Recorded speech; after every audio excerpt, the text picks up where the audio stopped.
juntó consigo a los hijos de Amón y de Amalek. Sí, es decir, que estas dos naciones fueron las que juntamente con Eglón, el cual se había establecido en donde, en la ciudad de las palmeras. Sí, ¿qué lugar era este? Tomó la lección. ¿Qué lugar era? Era la llanura previo a Jericó, en la vega de Jericó, recordando que ese lugar era un río, sí, que pasaba también cercano a la ciudad de Jericó. Ahí se había establecido Eglón, ahí había hecho, diríamos así, su reino. Cuando fue su cumpleaños, porque así lo dicen muchos historiadores, sí, llevaron, sí, no solamente los judíos por intermedio de Ahod presentes, sino que todos los que él había conquistado comenzaron a llevarle tributos.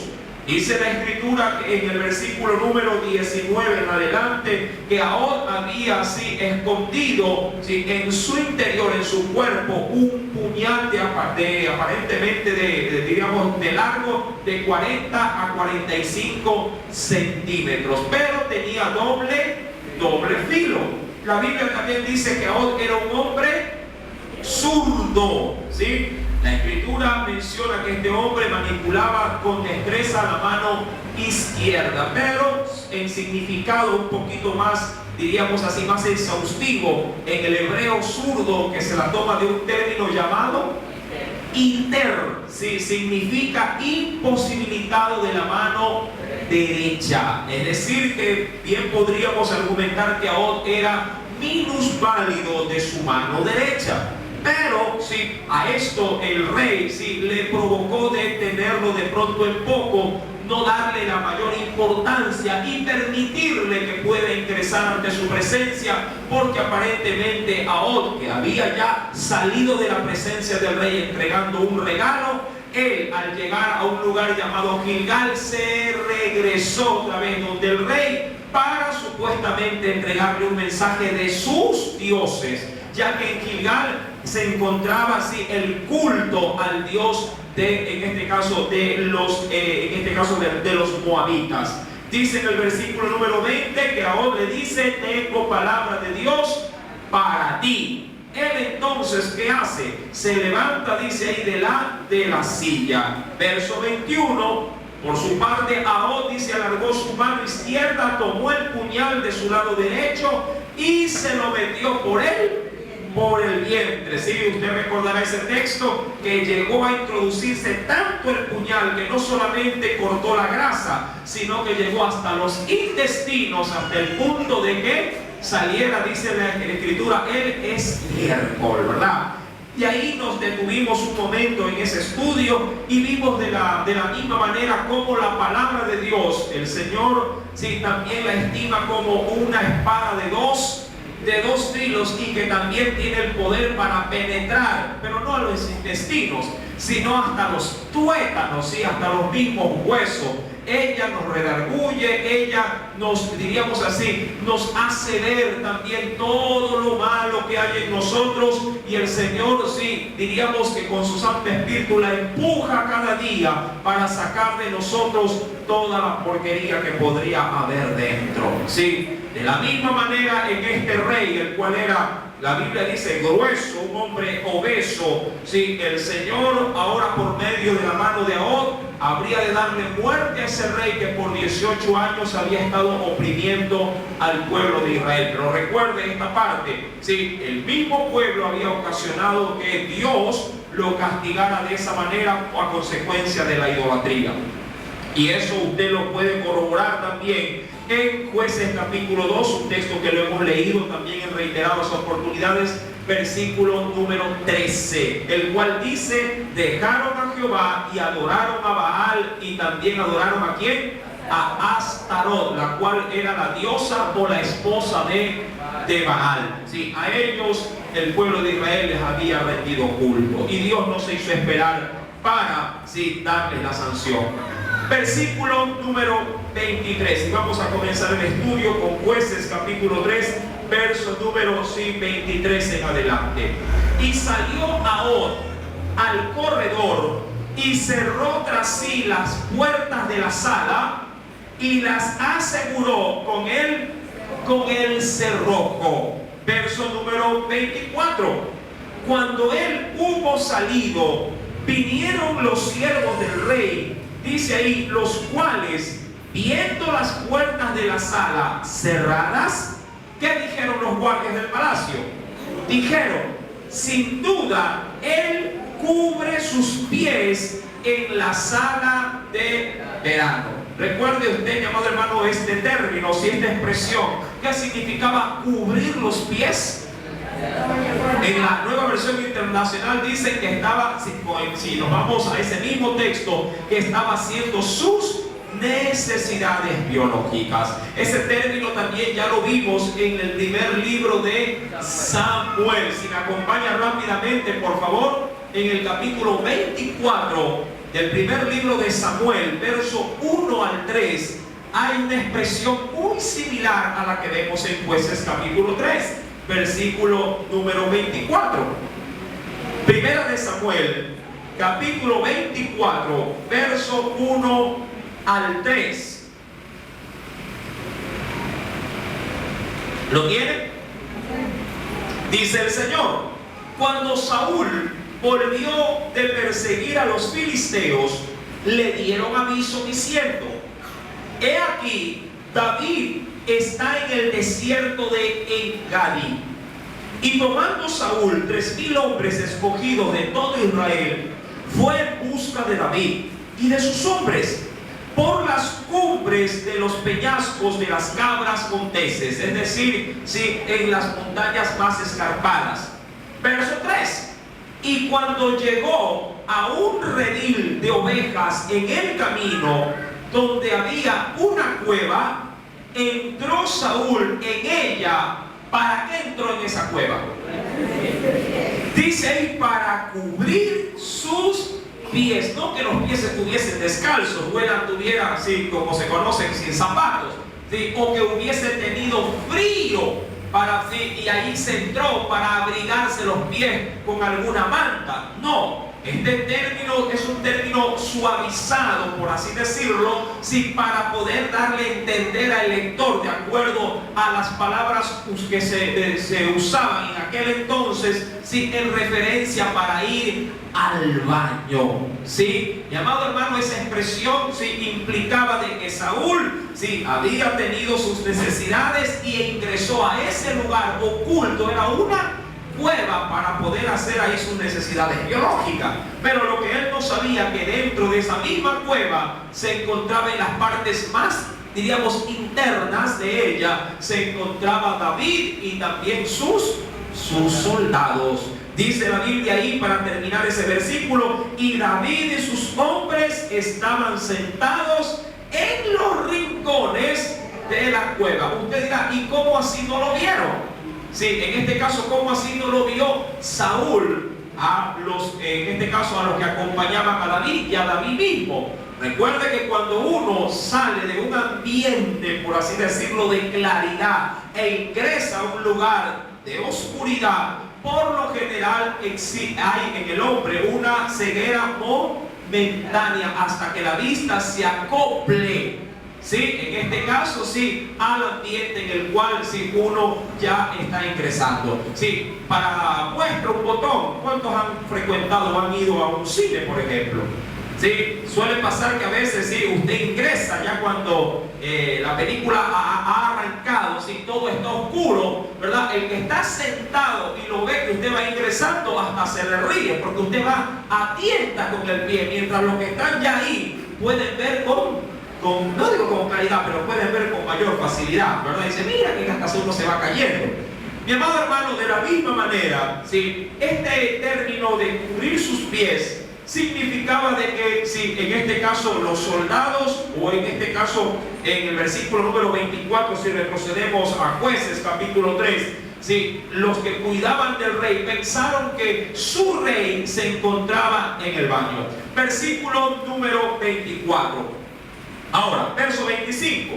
Y habiendo esperado hasta estar confusos, es decir, que los soldados dijeron, bueno, está en el baño, pero ya llevo una hora metido ahí. ¿Sí? Solo Dios sabe cuánto tiempo habría pasado, porque él no tomaron la llave y abrieron, y he aquí su señor caído en tierra, muerto. Ahora, es evidente que ese tiempo que había transcurrido le dio el espacio suficiente para que Ahod y su séquito ya tuviera gran distancia de diferencia, ¿sí?, para que puedan ser librados de la mano, en este caso, de los soldados de Moab. Versículo número 26.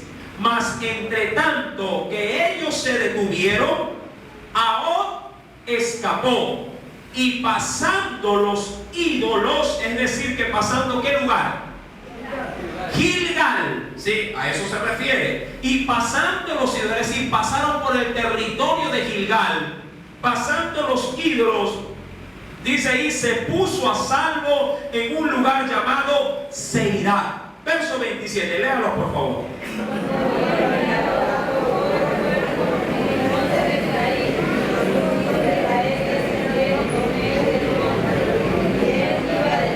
Ahora, esto es muy importante, mi amado hermano. Luego de que el rey, o diríamos así, el caudillo de los moabitas fue muerto, ahora Ahod había de preparar a todo el pueblo para ir a la guerra.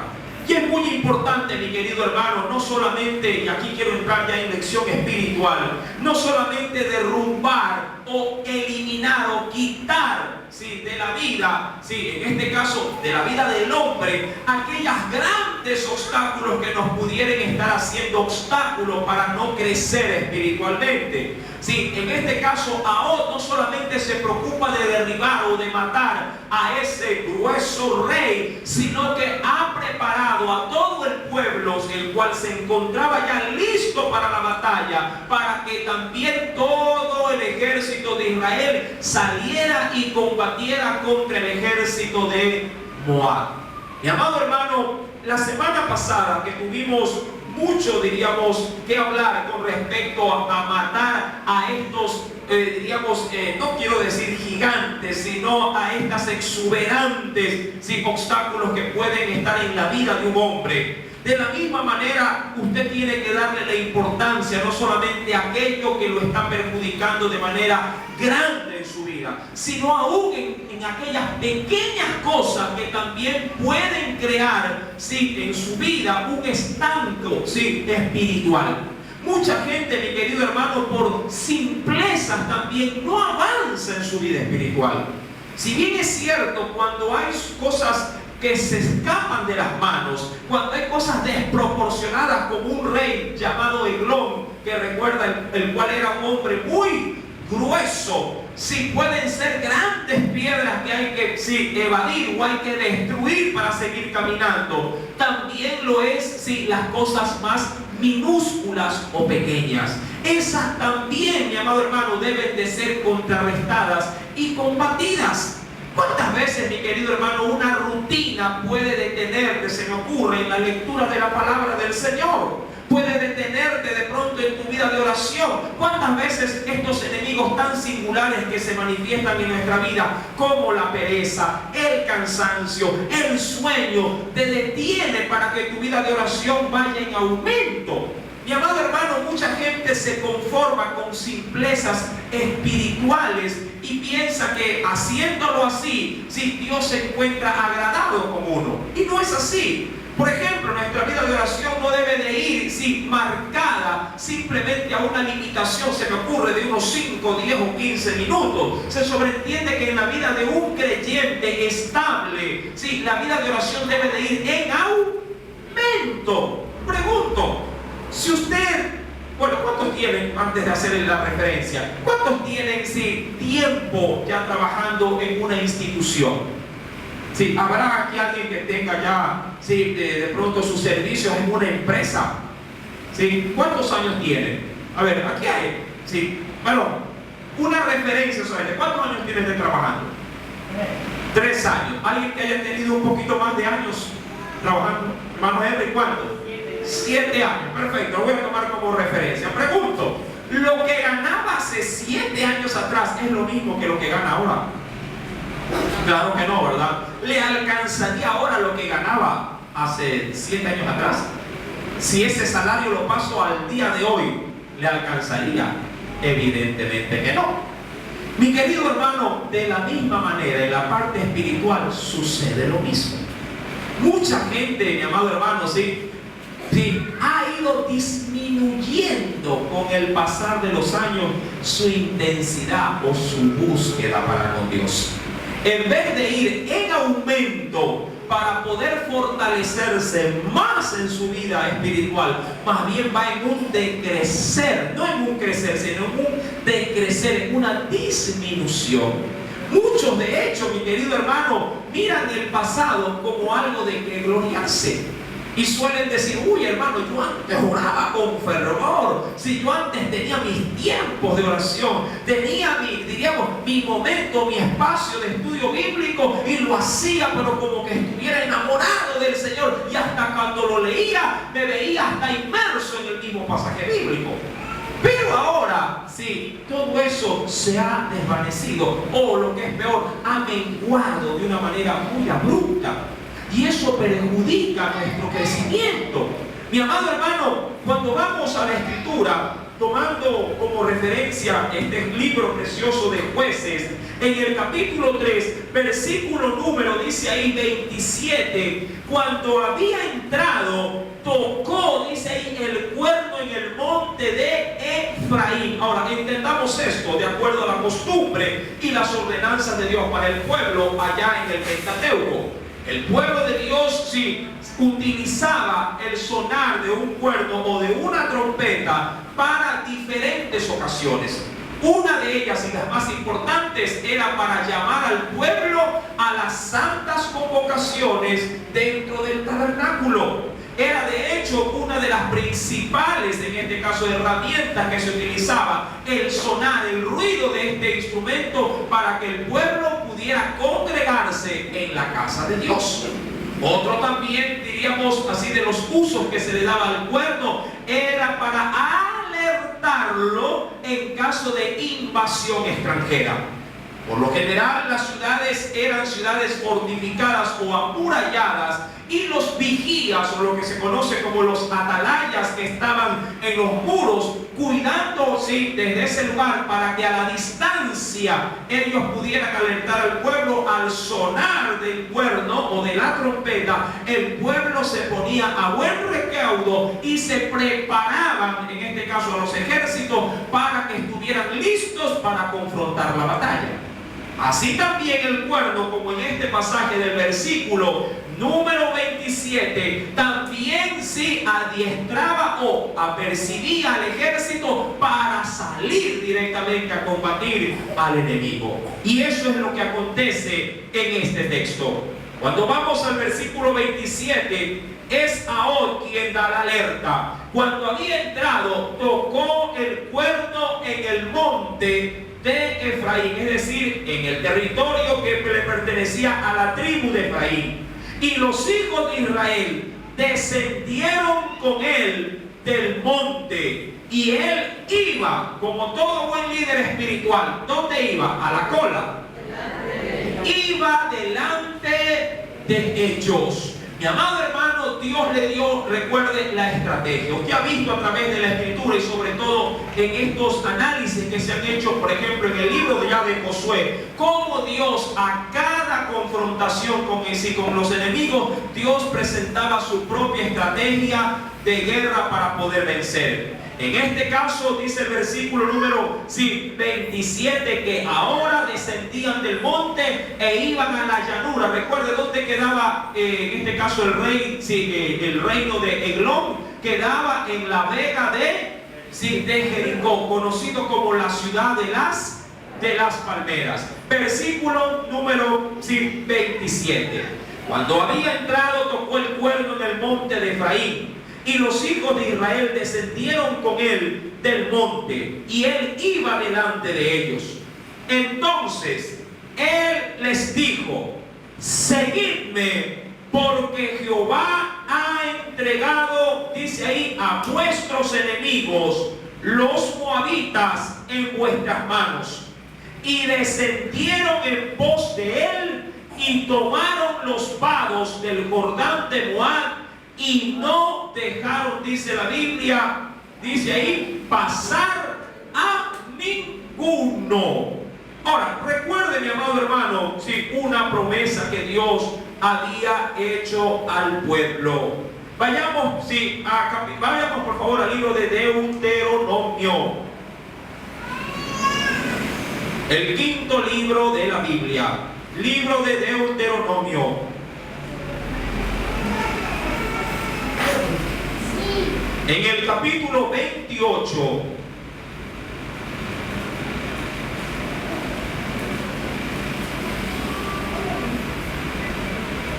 Libro de Deuteronomio, capítulo número 28.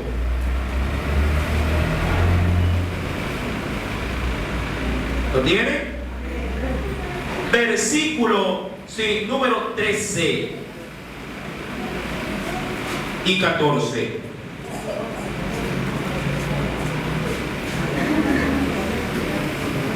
Verso 13 y 14.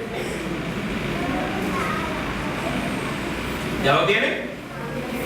Dice el Señor con respecto a sus bendiciones. Dice, te pondrá Jehová.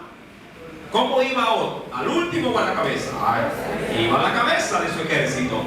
Te pondrá Jehová por cabeza y no por cola, y estarás encima solamente y no estarás debajo. Ahora, esa promesa de bendición tiene una demanda. Si obedecieres los mandamientos de Jehová tu Dios, que yo te ordeno, ¿cuándo? Mañana. Hoy, para que los guardes y cumplas. Verso 14. Y si no te apartares de todas las palabras que yo te mando hoy, ni a diestra ni a siniestra, para ir tras dioses ajenos y servirlas. Mi amado hermano, victoria hay cuando hay obediencia. Amén. Cuando se hace lo que Dios demanda, entonces no hay problema para poder conquistar, como lo hace en el caso de Ahod frente a los moabitas, para poder conseguir, en este caso, salir victorioso en contra de los enemigos. Claro que esta demanda, mi querido hermano, necesita una perseverancia, necesita una constancia por parte de los hijos de Dios. Dice, si vamos por favor más adelante en el libro de los Jueces, en el capítulo número 3, verso 28, dice Ahod al pueblo, seguidme porque Jehová ha entregado a vuestros enemigos los moabitas. Ahora, ¿qué seguridad de este libertador para con su pueblo? Él, mi amado hermano, si bien es cierto, va al frente del ejército, él no va solo, Dios va con él. ¿Pero por qué? Porque él estaba haciendo su voluntad. Recuerde que a diferencia de un Otoniel, ¿qué hizo Otoniel antes de ir a la guerra, por ejemplo? ¿Qué hizo antes de ir a la guerra contra su poderoso enemigo llamado Cusán Risataim? ¿Qué hizo este hombre antes de ir a la guerra? Al pueblo lo juzgó, es decir, primeramente lo puso a cuentas con Dios y luego salió para la batalla. ¿Sí se recuerda? Venga rapidito por favor a Jueces capítulo número 2, perdón, Jueces capítulo 3, verso número 10. Rapidito, esto ya lo estudiamos. Y el Espíritu de Jehová vino sobre él y juzgó. Recuerden que ese término juzgar implicaba que este hombre entró a intervenir en los asuntos de la vida cotidiana del pueblo para liderarlos, para poder guiarlos. Juzgó a Israel y salió a batalla, y Jehová entregó en su mano a Cusán Risataim, rey de Siria. Mi amado hermano, recuerde que cuando el pueblo camina en obediencia, el Señor camina también con nosotros. Usted sabrá, y de hecho un texto muy conocido de lo que dice Éxodo 14, verso número 14. ¿Qué es lo que dice ese texto? Jehová, dice, vosotros estaréis tranquilos, porque yo Jehová pelearé por vosotros. Cuando vamos a Jueces capítulo número 3, verso 28, bien aún tiene el decir: seguidme, porque Jehová ha entregado a vuestros enemigos. ¿Quiénes? Los moabitas, en vuestras manos. Y descendieron en pos de él, y tomaron los vados del Jordán a Moab, y no dejaron pasar a ninguno. Verso 29. Y en aquel tiempo mataron de los moabitas como 10,000 hombres, todos valientes y todos hombres de guerra. No escapó ninguno. Ahora, esto, mi amado hermano, es muy impresionante. No importa si tu enemigo, recuerde que estamos estudiando los días sábados, los días viernes, ¿qué libro? El libro de Samuel. Y recién terminamos el capítulo 17 con la confrontación de ¿quién? De David frente a Goliat. No importa si tu enemigo es más valiente o más poderoso que ti.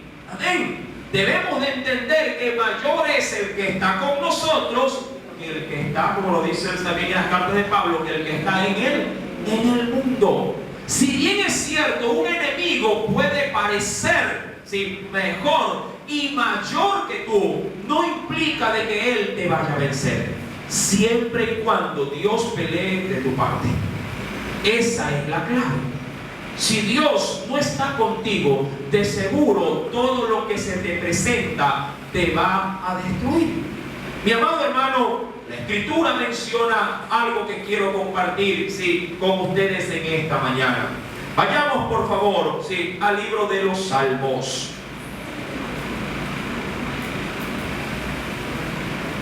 En el capítulo 27.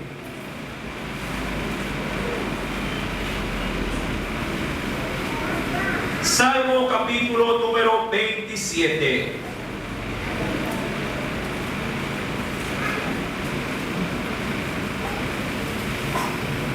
Verso 1 al 3. Un texto muy propicio para esta observación. ¿Ya lo tiene? Salmo 27, versículo número 1 al 3. Dice el Señor: Jehová es mi luz, y mi salvación. Ahora, ¿cuál es la connotación de ese salmo? De que si acaso yo voy por oscuridad o por tinieblas, y no me refiero a las obras que hago, sino más bien por la situación que me pudiera estar cubriendo. Una cosa es que usted camine en tinieblas por el pecado, y otra cosa es que usted camine en la oscuridad porque la situación se levanta de tal manera que lo ahoga y no le permite ver más allá. Amén. Dice la Biblia, y esa es la intención, la segunda: Jehová es mi luz y mi salvación. Y argumenta el salmista: ¿de quién temeré?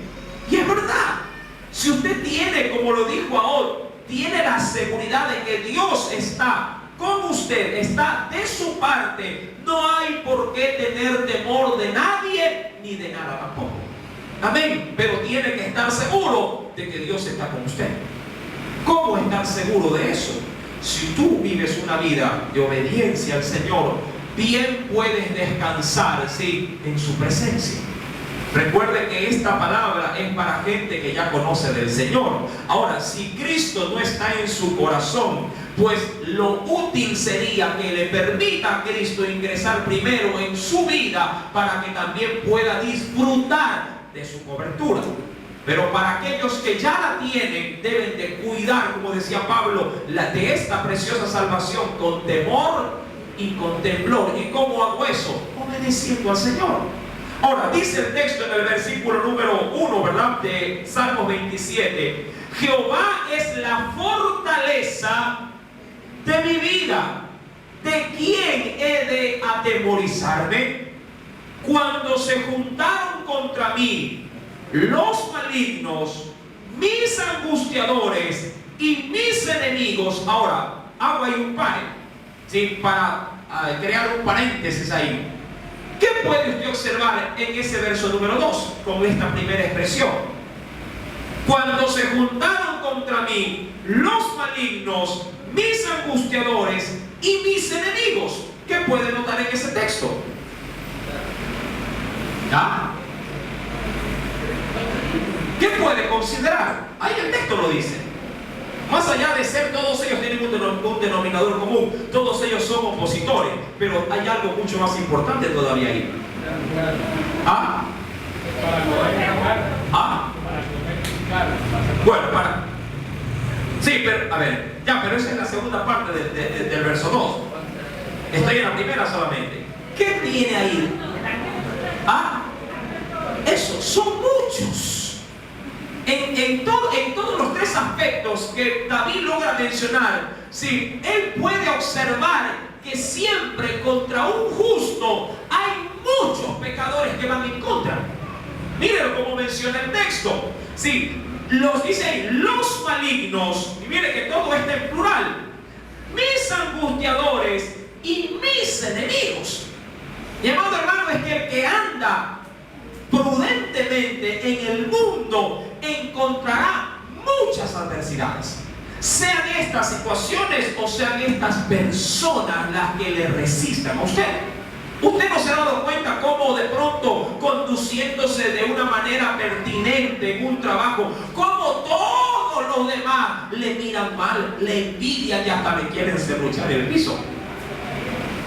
Eso le pasó a un buen hombre llamado Daniel, por ejemplo, allá en el capítulo número 6, verso número 4, cuando los sátrapas se enteraron de que el rey lo quería poner sobre todo el imperio, inmediatamente hicieron, sí, una búsqueda, sí, muy minuciosa para, como diríamos así, como verlo con lupa, a ver en qué estaba fallando. Ahora, el éxito de Daniel es que el hombre era un hombre íntegro. A ver, no pierda Salmos y vamos rapidito a Daniel. No lo pierda, porque estamos en Jueces, ¿no? Rapidito vamos, ¿sí?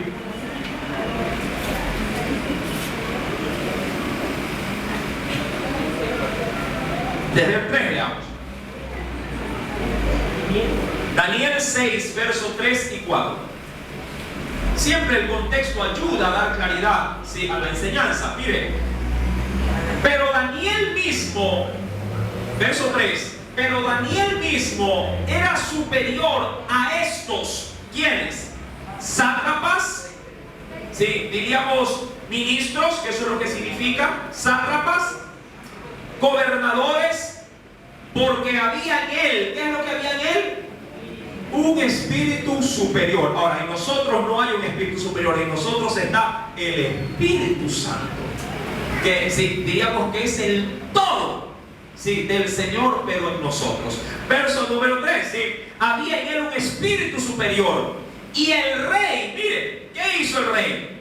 Pensó en ponerlo sobre todo el reino. Ahora yo pregunto, el rey teniendo ministros, diríamos gobernadores, al ver que iban a poner a un extranjero, porque el rey, eso sí, tenía la plena seguridad de que este hombre, si bien es cierto, era superior, pero no era en este caso un instrumento local. Él no pertenecía a los caldeos, él era un judío. Quienes lo envidiaban, quienes de alguna manera no aspiraban en él tenerlo como un mandatario, ¿qué hicieron? Entonces los gobernadores y sátrapas, dice ahí, buscaban ocasión para acusar a Daniel. ¿En qué cosa o en qué aspecto? En lo relacionado al reino. Mas no podían hallar ocasión alguna o falta, porque él, ¿qué era? En su trabajo, ¿cómo él era? Era fiel. Y además, ¿cómo era ahora en su persona? Y ningún vicio ni falta fue hallado, dice ahí, en él. Es decir, que Daniel era un hombre íntegro, intachable. A veces le decimos al Señor: Señor, mira mis enemigos, hablando del jefe de pronto de la empresa, que me quiere votar solamente porque llego borracho, o porque llego por ahí, si llego tarde también. Y no es así, mi amado hermano. Dios defiende cuando las causas son justas, cuando se hace lo que a Él le agrada. Tú no le puedes pedir al Señor que Él restaure algo que tú mismo, si por tu falta de precaución, por tu falta de entereza, de entrega, lo estás derribando. Señor, te quiero pedir por mi matrimonio, restáuralo, pero Él no quiere dejar a la otra. ¿Sí me está entendiendo? Es imposible poder encontrar restauración cuando hay pecado de por medio. Sí, Ahod se había encargado de matar, eso sí, al peor enemigo que tenía Israel hasta ese entonces. ¿Sí? ¿A quién? A Eglón. Y en función de eso, usted recordará que fue el mismo Dios quien levantó un libertador para ese pueblo que había clamado. Recuerda que Ahod es una ventaja que Dios le da al pueblo de Israel, pero porque había un previo clamor. Y cuando hay clamor, ¿qué hay de por medio? Arrepentimiento. Amén. Cuando hay arrepentimiento, cuando hay un reconocimiento de falta, como lo dice la Escritura, ¿sí? No solamente Él clama a mí, yo te responderé, sino que cuando existe una confesión de nuestros pecados y nos apartamos de Él, entonces la misericordia de Dios se manifiesta. David lo proclamó en el Salmo capítulo 27, que si volvemos por favor a ese texto, versículo número 2, cuando se juntaron contra mí los malignos, mis angustiadores y mis enemigos, y con un solo objetivo se levantan los enemigos. ¿Para qué lo hacen? Dice, para comer mis carnes. Ahora, cuando se refiere a carnes en este texto bíblico, no se refiere en sí al pellejo o al cuerpo, a lo que cubre, ¿sí?, nuestros órganos, sino que se refiere a algo mucho más vital e importante, que es nuestro ser interno. Usted puede estar hasta gordo, robusto, rosadito, ¿verdad?, de manera física o externa, pero puede tener una amargura que lo está dejando, diríamos así, anémico espiritualmente. Mira, por ejemplo, tú puedes estar muy bien físicamente, pero puedes estar desboronado internamente si te has enterado, Dios no quiera, ¿sí?, que tu hijo tiene una enfermedad incurable, ¿verdad?, que te consume. Y eso puede llegar a deteriorar luego también tu parte física. Mi amado hermano, los angustiadores, enemigos y malignos se habían juntado, dice la Escritura, contra David para comer sus carnes, pero ellos, al querer hacerlo, ¿qué dice la Biblia que sucedió?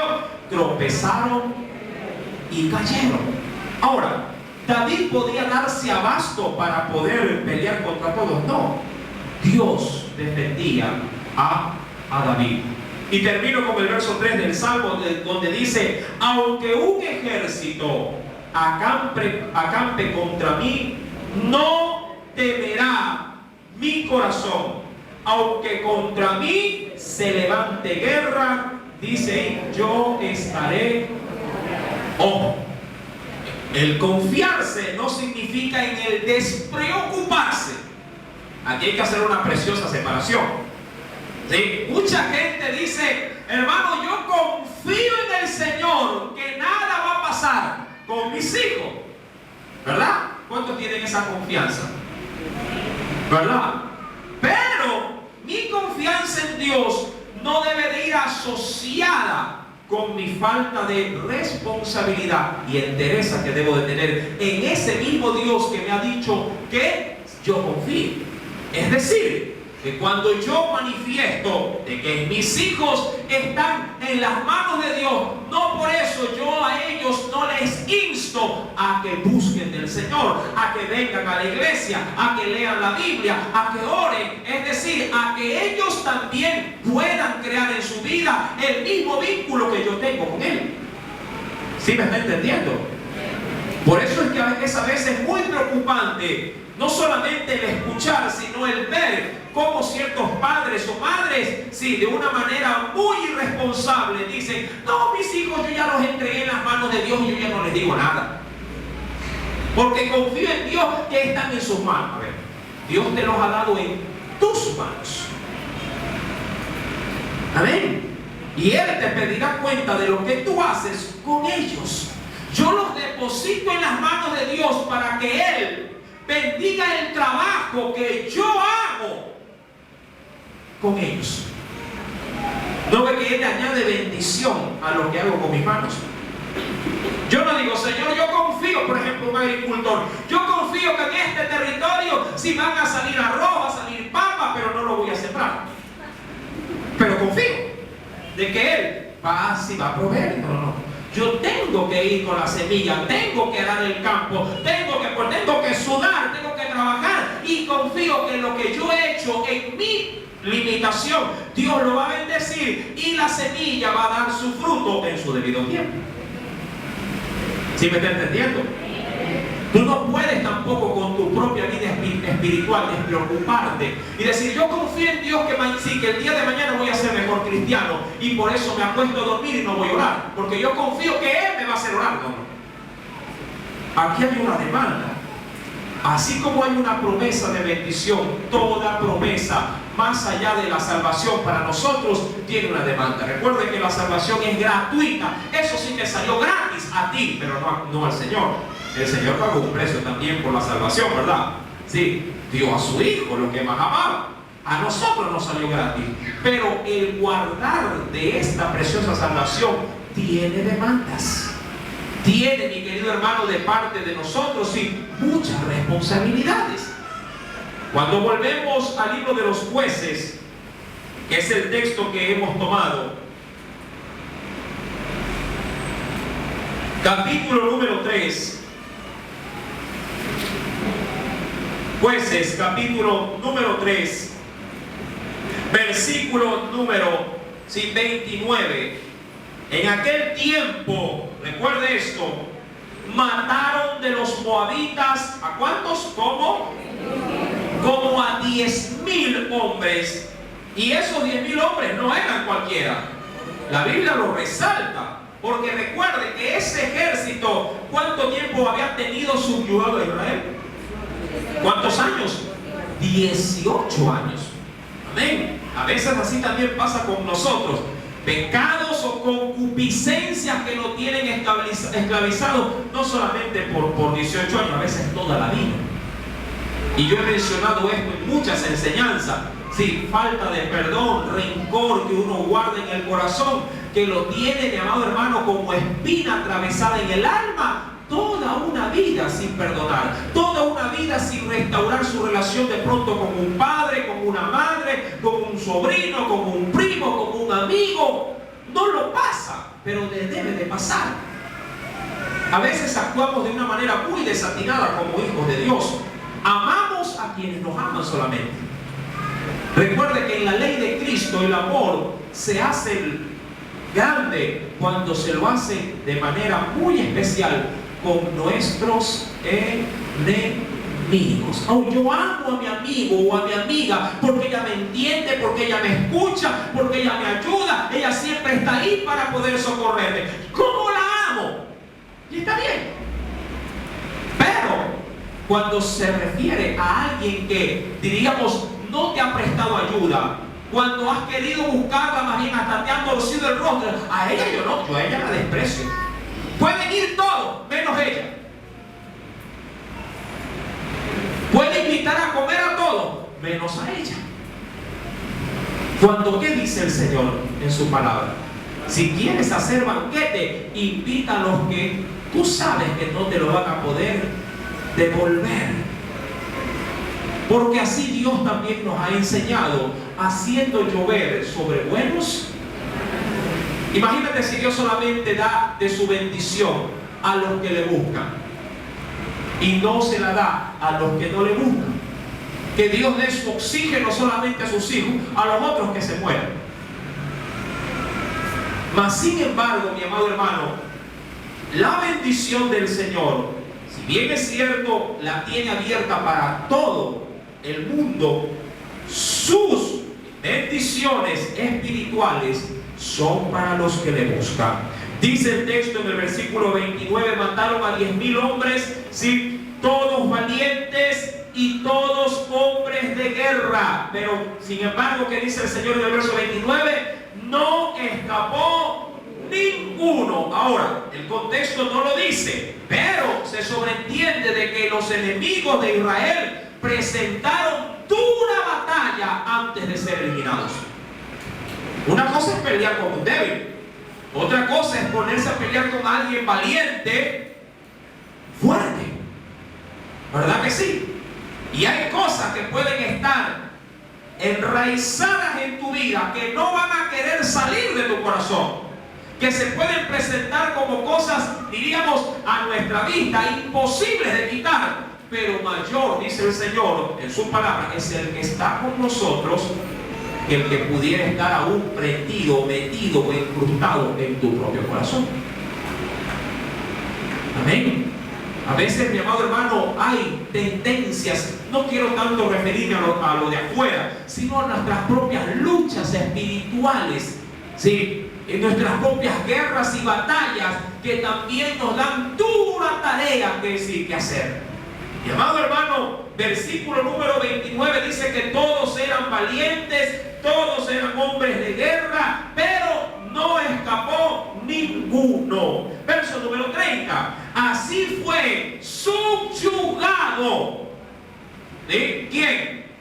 Moab. Curioso, dentro del verso 30. Moab debió haber sido eliminado. Moab debió haber sido, por último, totalmente, ¿sí?, sacado del territorio. Pero no. Moab solamente fue subyugado o aplastado. Pero Moab no fue totalmente erradicado, porque más adelante habrá nuevamente de resurgir. Y ese es el problema cuando se dejan vestigios del mal aún en nuestra propia vida. Mucha gente podría llegar a mencionar, hermano, este pecado con el cual yo antes luchaba, gracias a Dios, yo ya lo tengo controlado. Y yo pregunto, ¿quién quita que mañana más tarde quien tome el control de eso no seas tú, sino el pecado o la concupiscencia? Como lo dijo el apóstol Pablo, el pecado que mora en mí. ¿Qué es lo que te podría dar garantía de que nuevamente eso no se vuelva a levantar? Si tú lo sacas totalmente de tu vida, ¿verdad? Míralo como de esta manera, a manera de ejemplo, con los jóvenes, por ejemplo. Mi amado hermano, si en una relación, si tú sigues teniendo contacto de pronto con aquella persona que te calienta la oreja, ¿verdad? Tú puedes decir, no, hermano, si yo no quiero nada con él, es un amigo nada más. Pero si sigues teniendo el roce, puede ser que tanta insistencia y perseverancia, cuando te das cuenta te estás casando con esa misma persona. ¿Y qué pasó? Y no quería, no, es que la verdad, después como que lo llegué a querer. Mi querido hermano, tú no puedes hacer trance con el pecado. Tú no puedes coexistir con el pecado. Deberás saber que el pecado, sea en mayor o en menor proporción, si está en tu vida, a la larga te va a terminar afectando. Y Moab fue subyugado, pero no fue totalmente eliminado. Ahora, dice la Escritura en el verso número 30, así fue subyugado Moab aquel día bajo la mano de Israel, y reposó la tierra. ¿Cuántos años fue esclavizado? 18. ¿Cuánto tiempo reposó? Pero 80 no es toda, diríamos así, no es toda la eternidad. Eso implica que después de 80 años los enemigos volvieron ¿a qué? A levantarse. Y recuerda que en Israel se dio siempre una circunstancia muy repetitiva. ¿Cuál es esa? Que mientras el juez vivía, la paz y la tranquilidad permanecían.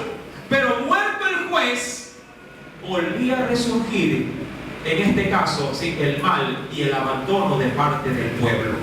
Y eso, mi amado hermano, fue el denominador común, sí, de todos los jueces, sí, y de todo el pueblo también. Veamos por favor esa referencia en el mismo libro de Jueces, capítulo 3, sí, versículo, sí, vayamos por favor, número 11.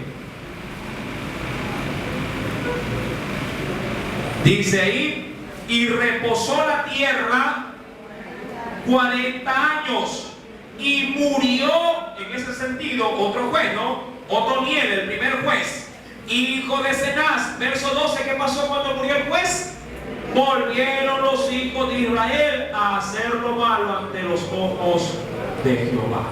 Ahora, verso número 30. Así fue subyugado Moab aquel día bajo la mano de Israel, y reposó la tierra 80 años. Verso número 31.